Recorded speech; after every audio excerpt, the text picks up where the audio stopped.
وہ کیا کہہ رہے ہیں؟ یا اللہ میرا عمل تھوڑا ہے تو میرے پاس کیا ہے جس کا میں دعویٰ کروں؟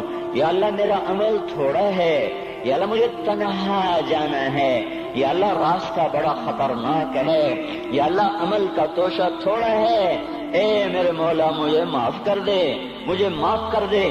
یہ وہ ہیں جو معاف ہو چکے ہیں، جن کی بخشش ہو چکی ہے، اور مجھے تو پتہ نہیں ہے کس حال میں جانا